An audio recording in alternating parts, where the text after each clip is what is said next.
All right, so we can go ahead and get started. Thank you all for joining today. My name is Vanessa, and today I'm going to be presenting on mastering your qualitative methodology. We are Statistics Solutions, so we provide full service dissertation, editing, and consulting services to doctoral students. We do provide assistance from the early stages of topic development through writing each of the chapters. So introduction, literature search methods, results, and discussion. And we also assist with final defense slides and presenting that information for your defense. So we offer a range of services. You'll notice in the chat, Sierra from our team has posted a few links. So if you are interested in those services, or if you'd like to access some of our free resources from our website, please feel free to check those out. But today I'm going to be talking about qualitative methodology. We also have resources related to both quantitative and mixed methods on our website. So if those are areas that you're looking at or interested in exploring further, we do have those online, but today I'll just be talking about the qualitative.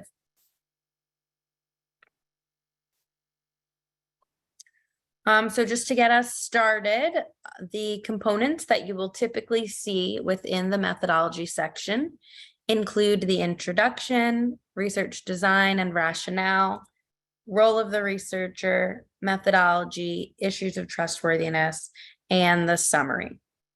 Now, this is a pretty comprehensive list of what you should include in this section, but we always recommend to students before you start writing, check in with your school, check in with your chair, to make sure that you're aware of the template or the requirements for your particular school. Some schools will require an extra section or, maybe one less. So just make sure that you're aware of your particular school's requirements before you start writing. If you do not have a checklist or a template available to you, this list is a good place to start. This is pretty typical of what you should see within this chapter. But no matter what section you're writing, always make sure to reference that template, because at the end of the day, they're going to be the ones signing off on this dissertation. So you just want to make sure that you're doing what they expect. So in the introduction, this will be very similar throughout all of the chapters. You want to begin by orienting or reorienting the reader to your study's purpose, and also those research questions. So you can start off by restating the purpose of your study. This can be done verbatim. Throughout the dissertation, we want to make sure that we are maintaining consistent language around both the purpose of the research and the research questions. So we recommend just copying and pasting that verbatim to make sure that that language is the same and you're not creating any questions or like misalignment from chapter to chapter. So go ahead and grab that language verbatim to reorient them to the purpose. Then once you do that, you can go ahead and preview the sections that will be coming up in the chapter. So you may say something like, in this chapter, I will present the data collection procedures, recruitment procedures, and role of the researcher, something like that. So kind of listing out those subheadings that will show throughout this chapter. Here in the introduction, you may also want to, with your purpose statement, just be very detailed in the way that you're describing that purpose statement. So in the purpose statement, you should include the type of study you're doing. So maybe this phenomenological study. So, naming what type of design you're using. And then you'll also want to talk about the phenomenon that you are studying. So you might say like, this phenomenological study will explore the lived experiences of teachers in South Carolina. So just be really specific as to what exactly you're studying. So in my example, I said lived experiences. You may want to go even further and describe specifically what lived experiences. And that goes the same for any type of research question. So purpose statement. So if you're doing a grounded theory study, you might say the purpose of this grounded theory study is to understand the process of grief, for example. So again, whatever that is, make sure you're defining and identifying the research design that is being used. You want to use some language that is typical for that research design. So phenomenology relates to perceptions, lived experiences, whereas grounded theory is really about generating a theory, understanding a process. So think about those words, like those words that encode the design that you're using and the phenomenon, and that will, cultivate a really clear and concise purpose statement. Now, once you have done that, you will go on to talk about your research design. So again, this presentation is dedicated to qualitative methods. So all of the designs I talk about today will be qualitative research designs. Here in this section, you want to again identify the design that you're using and also restate the research questions verbatim that you've already, outlined in previous sections of the dissertation. Once you've done that, you're going to identify or define the phenomenon or the case or the concept that you're studying. So thinking of those examples that I talked about in the last slide, maybe the phenomenon that you're studying is being a teacher during COVID, right? So that's a specific experience that you might be studying.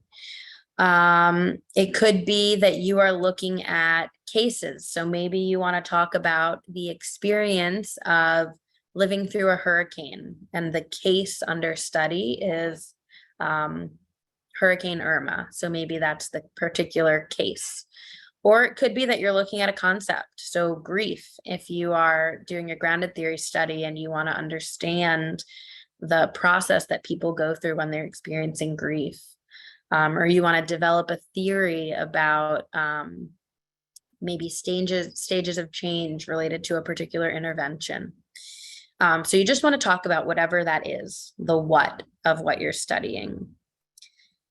Next, you'll talk about the tradition. So again, today we're talking about qualitative research methods. So you want to make sure that the reader understands that your study is using a qualitative research method and what that means. So you may provide a definition or demonstrate your knowledge of what a qualitative method is. So a brief refresher on qualitative versus quantitative. In qualitative methods, we are looking at textual data. So we're talking about interviews, document reviews, observations, things that are not so black and white. Whereas in quantitative methods, we're looking at numbers. So maybe collecting surveys where people are responding yes, no, or Likert scale type items, like to a greater extent, to a lesser extent. So that's how these two differ. The qualitative is really getting down to the level where you're analyzing what people are actually saying, and not just numbers that reflect kind of these standardized responses. So when you're describing the tradition, you might provide some explanation as to why your study requires a qualitative method.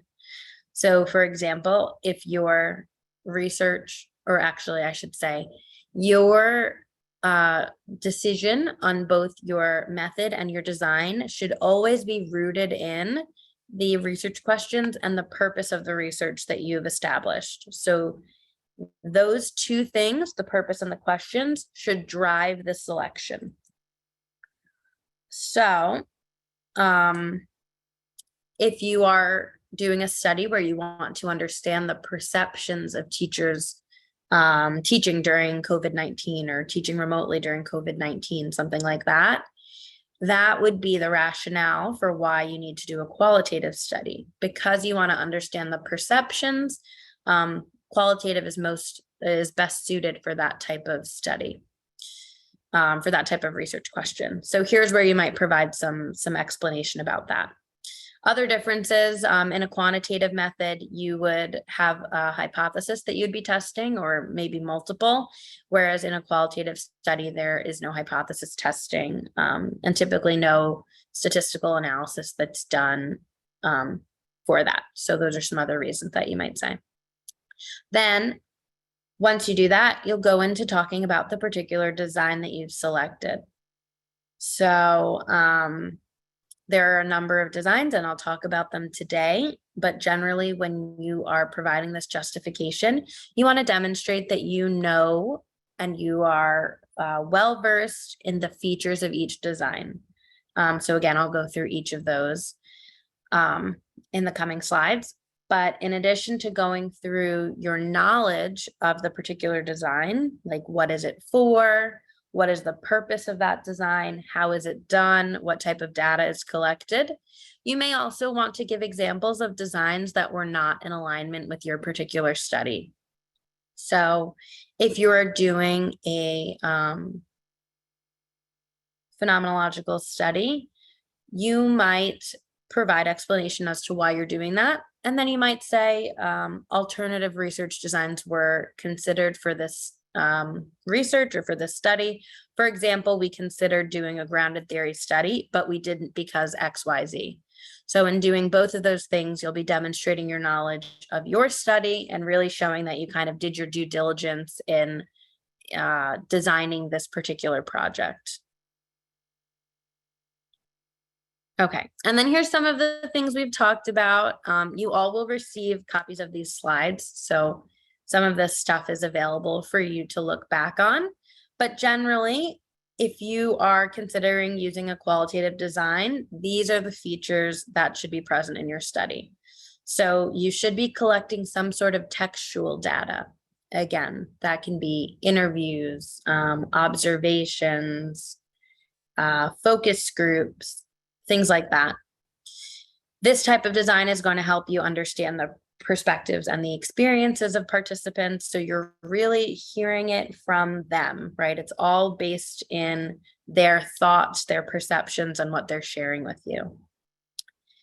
The goal of qualitative research methods and designs is a little bit different from quantitative because of the nature of the data collection. So in this type of study, you're going to be interviewing participants or conducting focus groups.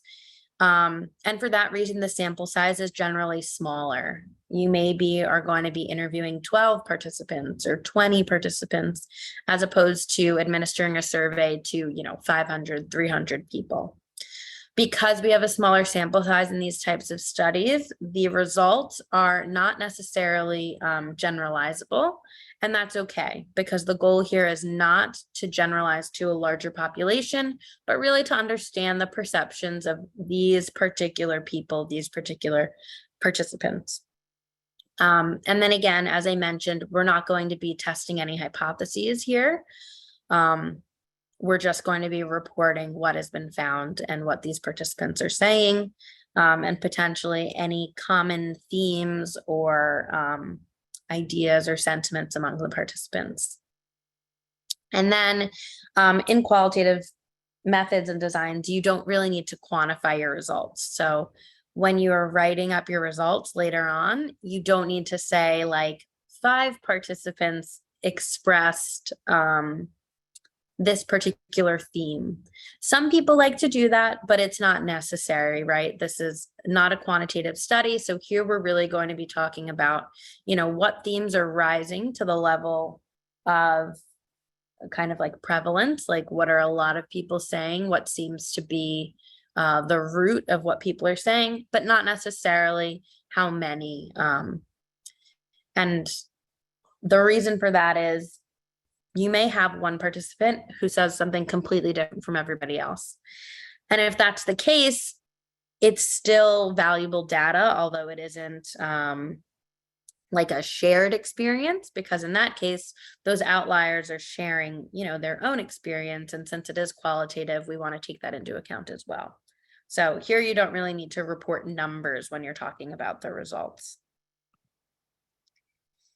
So I'm going to go through a few qualitative research designs to help some of you who may still be considering what the best design for your study is. This is not an exhaustive list of qualitative designs, but these are some that I see students using most commonly. So case studies, these are specifically used when you are wanting to look at an example over time and really get a 360 view of a particular case.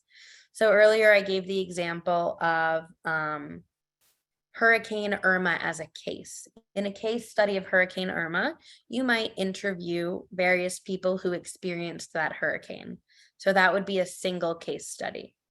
Now, if you wanted to do a multiple case study, you might be interviewing people who experienced Hurricane Irma, Hurricane Andrew, Hurricane Sandy, and have each particular hurricane be a different case. In a case study, the researcher is the one who defines what a case is. So you kind of have a little bit of leeway in how you're going to be defining that, right? So the case could be the particular hurricane, or the case could be maybe the particular person experiencing the hurricane. So you kind of have this opportunity to like zoom in and zoom out to the level that you want to study. But generally here, all of the cases or the particular case should be bounded by a uniting factor. So in that example, the experience of a hurricane is the uniting factor. Another example could be if you want to understand what it was like to teach remotely during COVID-19 at a particular school district. In this version or in this example, each school within that school district could be a different case. So you kind of have that leeway there to define those cases, but you should always have that uniting factor. So this shouldn't be like random people that you're talking to. They should all have something in common. And then as far as how this is done, there are multiple data collection methods that are involved in case studies. Typically, you will maybe interview participants. You might also hold focus groups. You might do some participant observations and even have document reviews. The point of this here is really to drill down and get just that full view of a particular case or multiple cases. And for that reason, you're going to look at it from multiple angles using those different data collection methods. So that's kind of a hallmark of the case study, is the multiple methods. And then the end result of a case study is that you're getting this really rich description of the case or cases that you've studied, and then you'll be examining the themes that emerged from that data collection of each of those cases. Now, phenomenology, this is specifically used to explore the lived experiences or perceptions of participants. So in this type of study, you're going to be describing the meanings that different participants are assigning to a particular experience. So this could be, if we wanted to switch our teachers experiencing COVID example, instead of looking at a particular school district or a particular school, you might just do a general understanding of what are teachers' perceptions of remote teaching during COVID-19. And in this case, you wouldn't need all of the participants to be from the same school or the same area. You can really kind of cast a wide net for who will be included in this study. The way that this type of study is done is through in-depth interviews, so one-on-one interviews. Typically, you will use a structured or semi-structured interview guide to facilitate this conversation with the participant. And then in terms of reporting the results of this type of study, you will look at the common experiences between participants. So you may use like thematic analysis, where you're going through and coding to see what does everybody have in common, what experiences do they share, and reporting on that level. Now, I'm going to do generic qualitative last, so let me move over to grounded theory. Grounded theory, this study is different from what most of us are used to. So in typical research, you'll start with a hypothesis, and then you will collect data and then analyze that data and report the results to test the hypothesis, whether or not it's true. In grounded theory, you are going to begin with your data collection and your data analysis and use that to then generate a theory. So this approach, you will not have a theoretical framework to underpin it. Instead, you're going to have a phenomenon or a area that you are interested in studying. So for example, maybe you're interested in understanding how an intervention among parents affects their parenting practice. You will start that study by interviewing those parents and analyzing that data and going through multiple rounds. So you might collect 4 interviews and then analyze those 4 interviews. And then you'll go back and collect some more data, do 4 more interviews, and then analyze those 4. And you kind of just go back and forth using coding throughout that analysis process to then generate the theory. So because this one is a little bit more involved, where you're developing a theory and trying to build this theory out into a conceptual model, it's a little bit more challenging, and it can be more time consuming because you need to kind of go through this process of analyzing and collecting at the same time. It's called theoretical sampling. So this is just one that's a little bit more in depth. This can be done using interviews, field work, text or documents, also taking down memos as you are interviewing or collecting data. And again, the purpose of this is really to develop a theory or understand a process or an action based on the data that you've collected from participants. So typically you will develop some sort of conceptual model in your results if you are doing a grounded theory study. And as I talk about all of these, really be thinking about your research question and if it makes sense to do this type of study. So if you are wanting to understand something that is not, like you don't want to generate a model, then you really don't need to use grounded theory.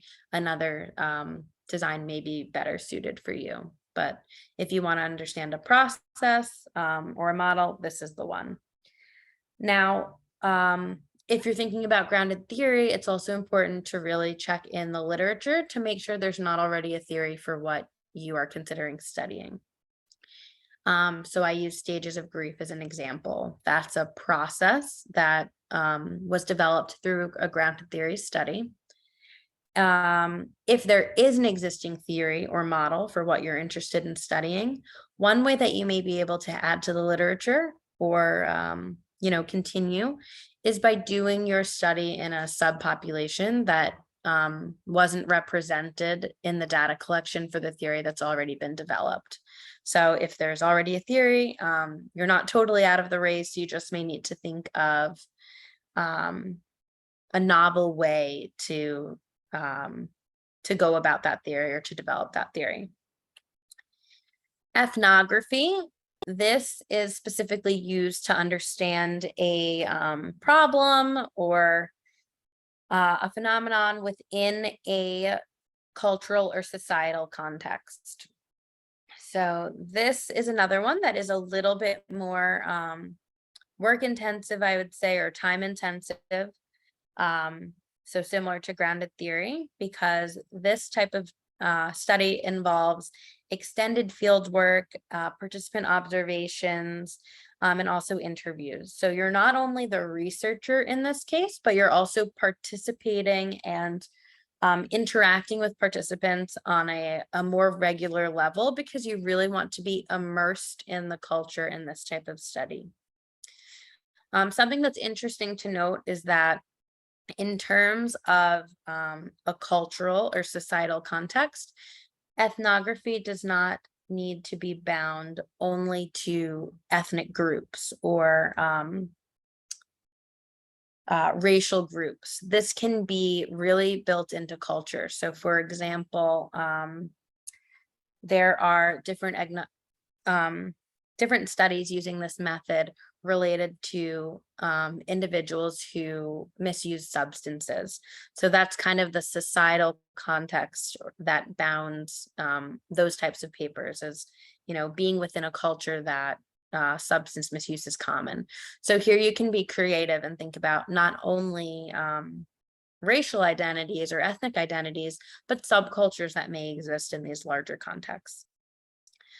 And then the last design I'll talk about is generic qualitative.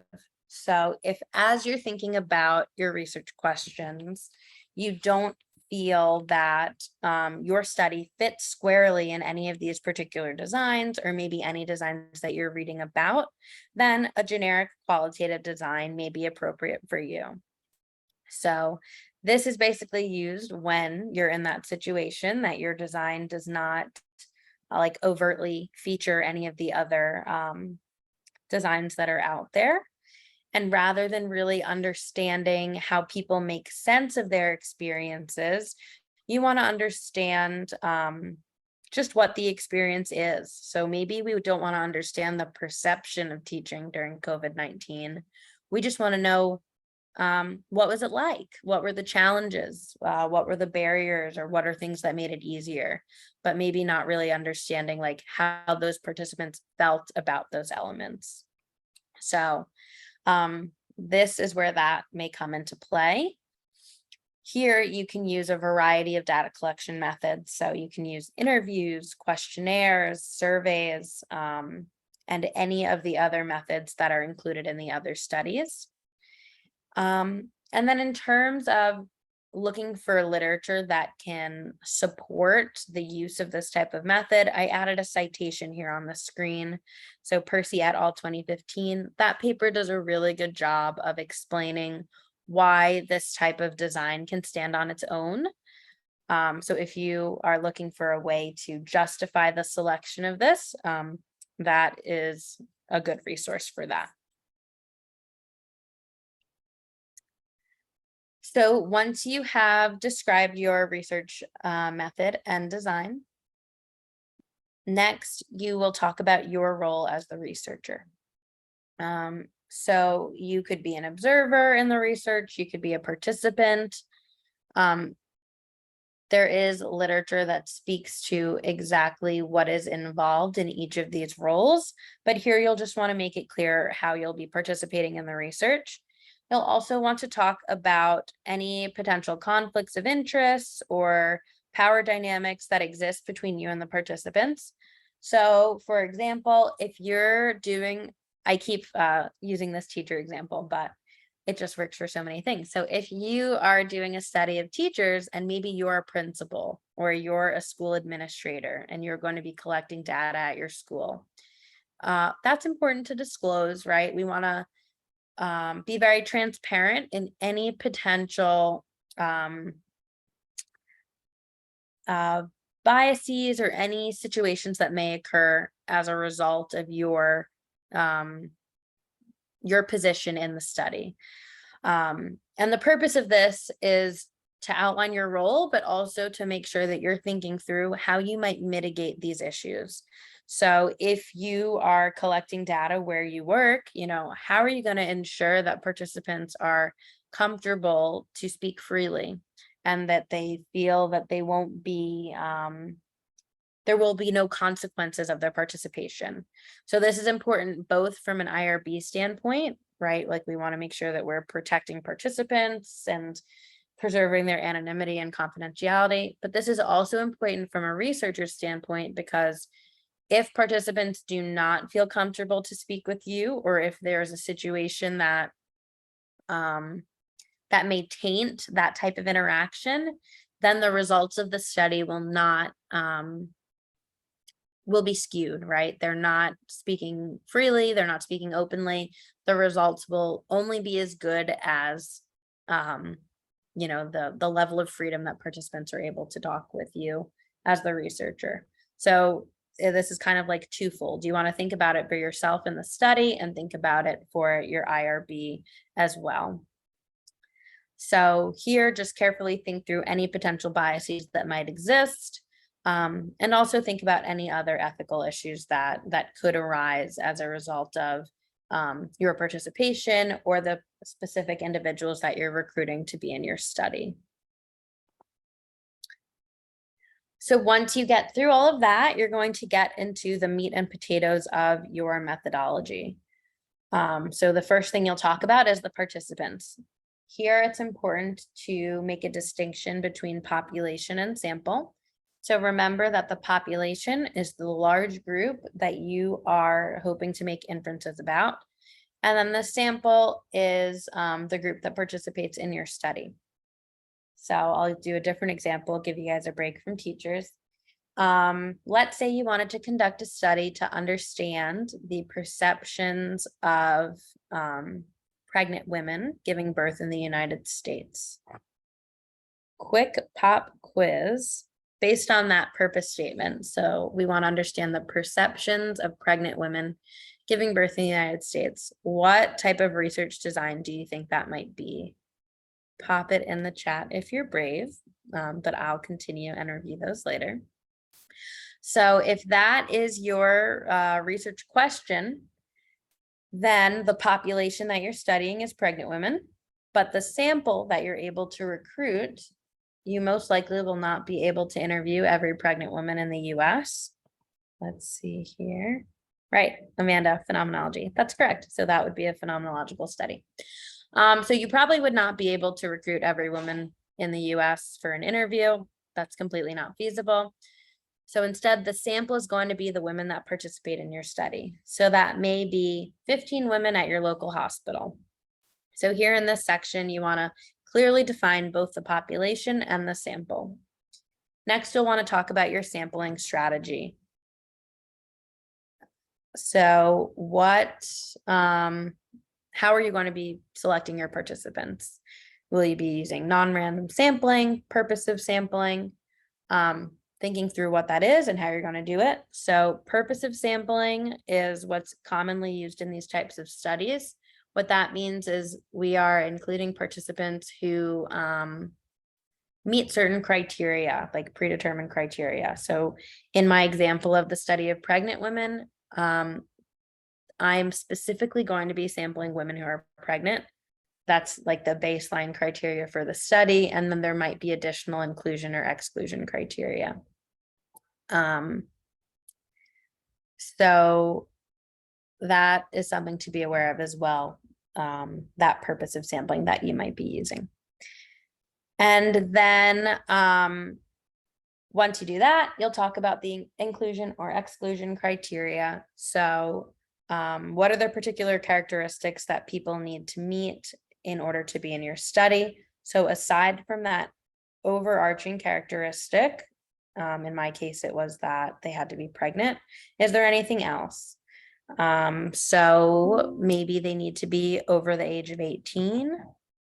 Maybe you are doing a study of teachers and you want those teachers to have, worked in the teaching field for X amount of years. Whatever your inclusion criteria is, you will mention it. And then you're going to talk about how you're going to verify that criteria. So how do you know that these people indeed are who they say they are? So for example, if you are recruiting participants by distributing flyers and maybe there's a phone number on the flyer for them to get in touch with you, a way that you might verify their eligibility is you might have a brief phone screener prepared where asking them, okay, thanks for sharing your interest in our study. We just want to make sure that you are eligible. Can you please let us know how old are you? What county do you reside in? So just going through any of that inclusion criteria information that you need. That may be one way that you verify it. Another way could be that you deploy a survey. So maybe you have people email you if they're interested. And then if they are, you send them a screening survey to confirm. So just think through what's available to you in terms of resources and time and what the best way to verify that information is, and include that here. Next, you'll talk about the number of participants that you're going to be including in the study. Now, depending on where you are in the process, you may be in the proposal stages at this point. This may be kind of theoretical as opposed to reporting exactly who you recruited. So to do this, you will want to look into literature based on your particular research design and determine what sample size is needed, or what sample size has been proven to reach saturation. So how many participants do you need to ensure that you are gathering enough information in order to collect all of the themes that might arise based on what you're studying? That ranges anywhere from like 4 to 20. So just depending on your design, make sure that you have a justification for the sample that you intend to recruit. And then this part, I feel like this is where people sometimes lack information. What are the actual steps to identify, contact, and recruit participants? So when you write this section here, I recommend writing in bullets first. Exactly step 1. I need to get in contact with the principal of the school and ask if I can recruit teachers. Step 2, I need to create a flyer and distribute it. Like exactly step by step what you need to do to let people know about your study. And then what do they need to do to get engaged? So do they need to scan a QR code to your pre-screening survey?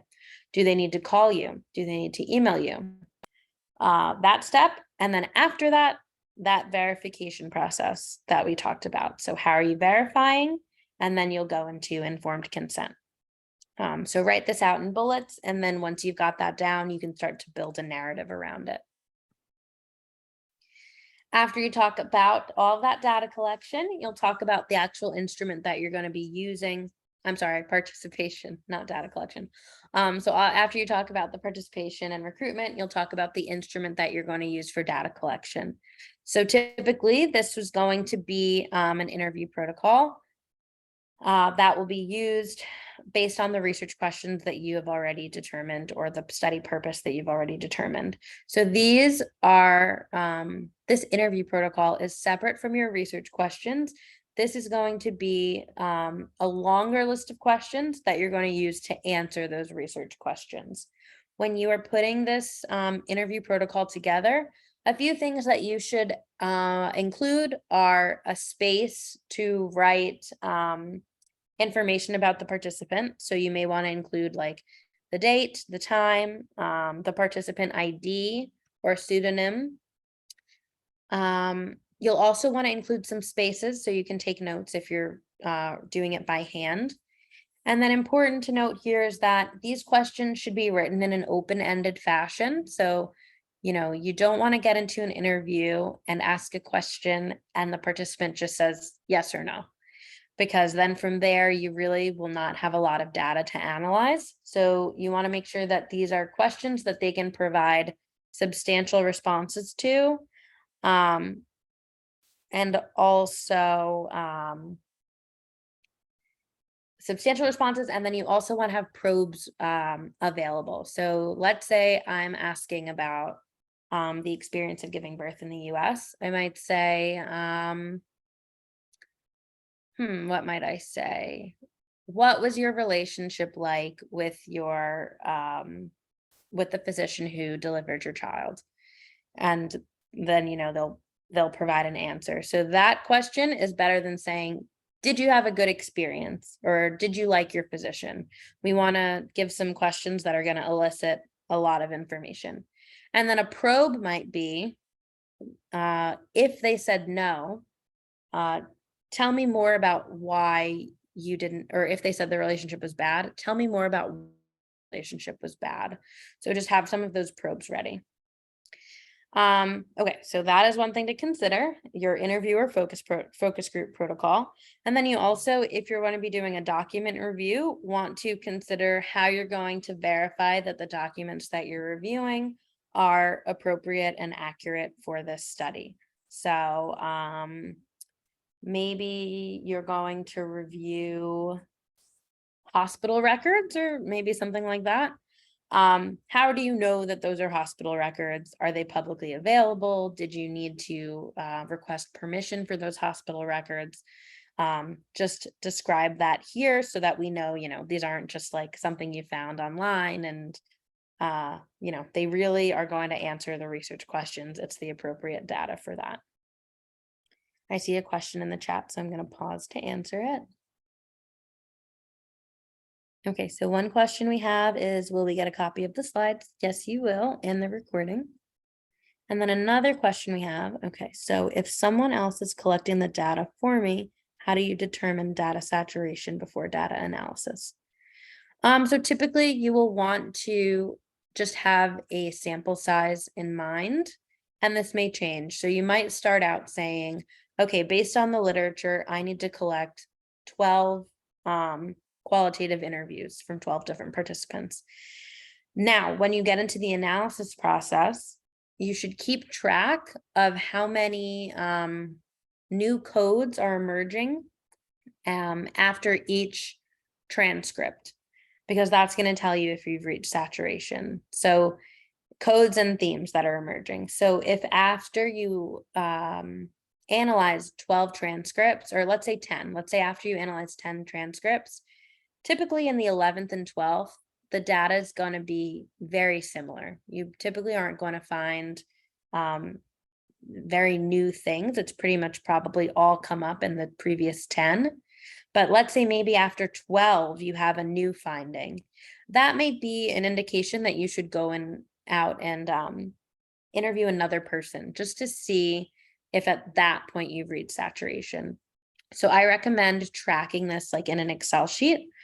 So you might have the participant names down across the rows, and then you might have like codes or themes in the columns, and just like put an X for each participant where something is existing to show where it started.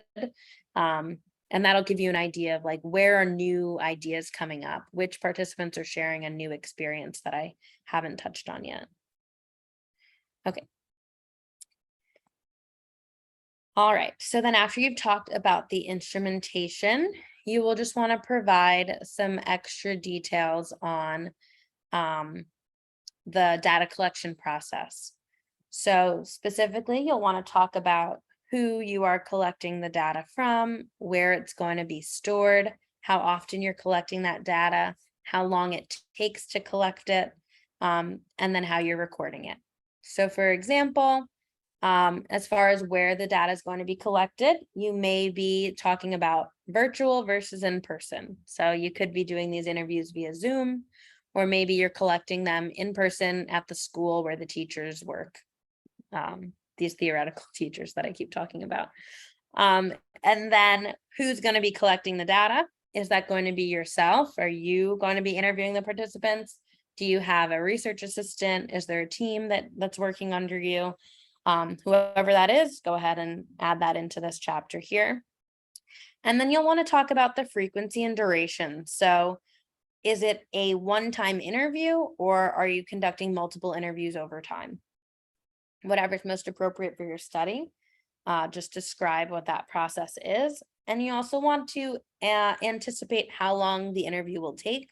That will also be important. Actually, both of these will be important for your IRB, because when you write your informed consent form, you want to give the participant an idea of what their involvement looks like. So maybe you'll say a one-time participants will be asked to complete a one-time interview for a maximum of 60 minutes. So frequency and duration. And then this step is also very important. So as you're thinking about your study, have a plan for how you're going to record the data and prepare it for analysis. So if you are in person, are you bringing a tape recorder? Are you using your phone to record? And then how are you going to get that information transcribed? So are you going to listen to it and just write everything down, like transcribe it yourself? Are you going to send it out for transcription and pay a company to do it? Alternatively, Maybe you're going to conduct your interviews via Zoom and you're going to use the Zoom transcription feature. If you do that, I do recommend setting aside some time or building in some time in your study to audit the transcripts. I've used Zoom before and it's great because it gets everything down, but it's also bad because it gets everything down. So like if you breathe, it'll put a break in the paragraph. Or if you say or things like that, it'll pick all of that up. So you may need to go through and just clean your transcript to make sure it's accurate to the recording. And then any contingency plans. So if you have determined that you need a sample size of 9 to read saturation, and then you recruit 9, and then on the day of the 9th interview, participant number 9 calls and says, oh, I'm not feeling well, I'm not coming in, and I want to withdraw from the study. What's the plan to go back and get that last participant? So just have a plan in mind there. And it can be as simple as we will continue our predetermined recruitment method. So we're going to continue to distribute flyers. Doesn't need to be a big thing, but you should just have it in mind. And then in some studies, you may have some debriefing procedures. So you might have your participants read, you might send them the transcript to make sure that it's accurate to what they felt they said. So if there are any debriefing procedures like that, you'll want to include that as well. Now, once you have done all of that, so you've talked about who you're collecting the data from, how you're doing it, where you're doing it, you're going to talk about how you're going to analyze it. So one very popular method that I see students use is thematic analysis. That's a 6-step process. There's an article by Braun and Clark, I believe it's from 2016, that outlines those 6 steps. So that may be a method that you use. You may use a different method. So just describe exactly what technique you're using to analyze the data. And specifically how you're going from that large transcript, so that large Word file, to break down each statement into codes, categories, and themes. So what is that process? As you're going through this process, I recommend keeping really detailed notes so that you know when you're going back, okay, which codes were in participant 1's interview, which codes were in participant 2, and so on. And then also you want to be really clear on which codes are contributing to which categories or themes. So you may generate a list of 40, 50 codes. It's important to know exactly which ones relate to which theme, because later when you are talking about, when you're defending or when you're writing your results, you want to show what the proof of this particular theme was. And the way that you'll do that is get down to that illustrative quote level. So maybe the theme is women have positive experiences giving birth in the United States. If that's the theme, we're going to need to see the receipts. So, you know, what quote or what code did you use to develop that theme?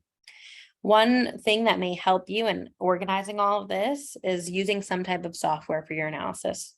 So a few softwares that you might be able to use are In Vivo, Deduce, MaxQDA, Atlas TI.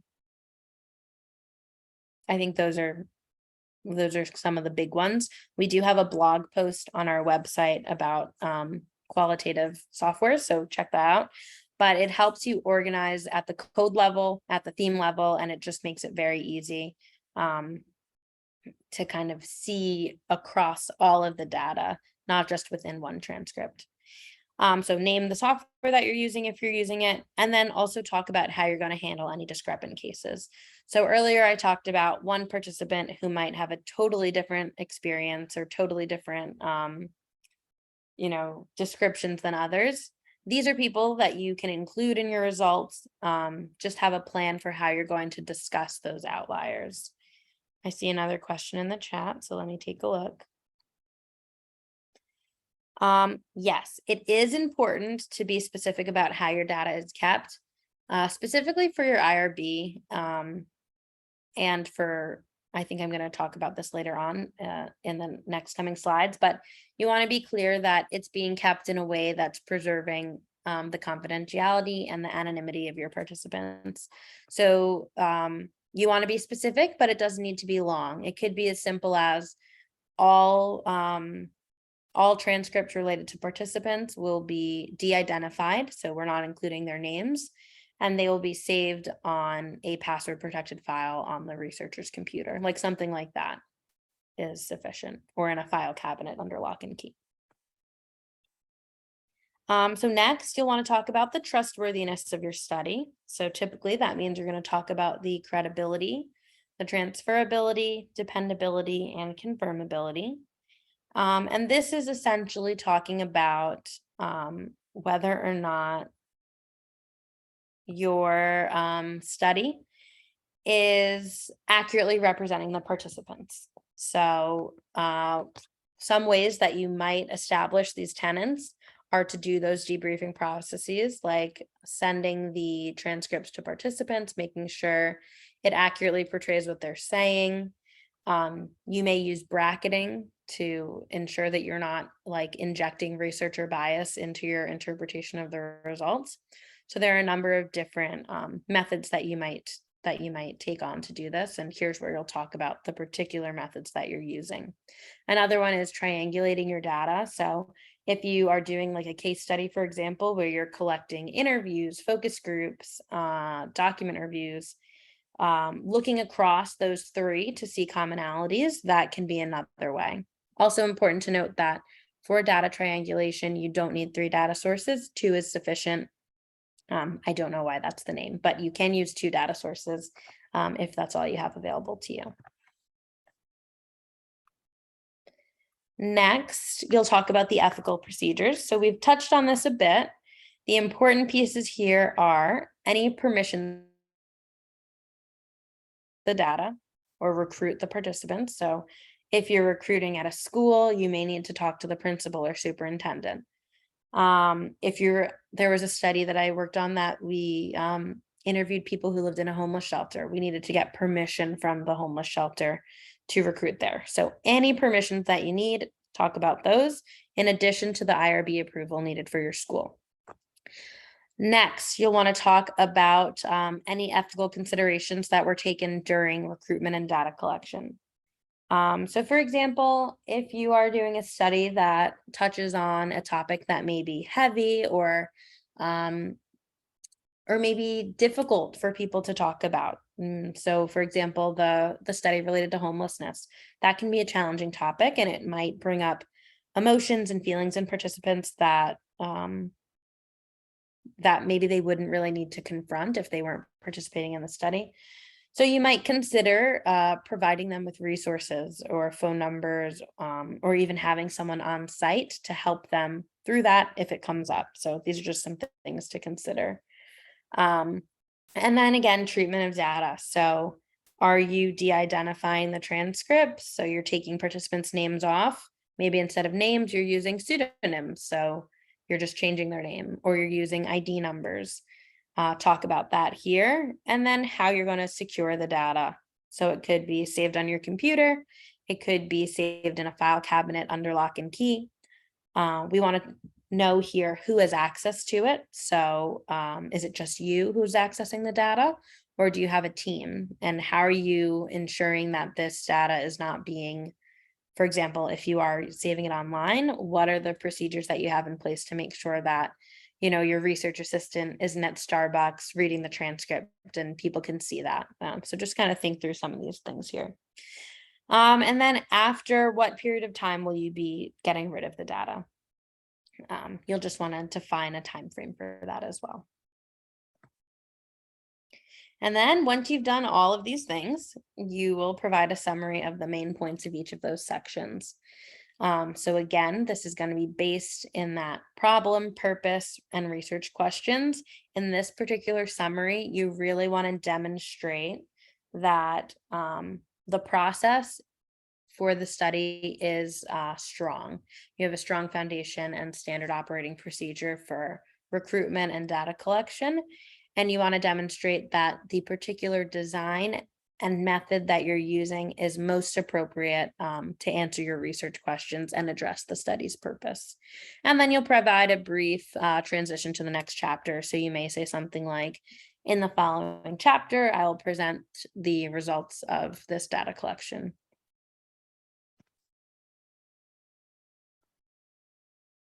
Okay, and here is just our contact information. So again, we do provide one-on-one services for students through all of the chapters, through various methods and designs. So if that's something that you need assistance with, feel free to reach out. We do offer a free consultation. It's a free 30-minute consultation. So there you can share your research with us, and we can kind of go through how we can best help you or identify areas where we can help you if you need it. But that is the end of my presentation. You will all receive a copy of these slides and the recording today. But I guess before we end here, does anybody have any questions?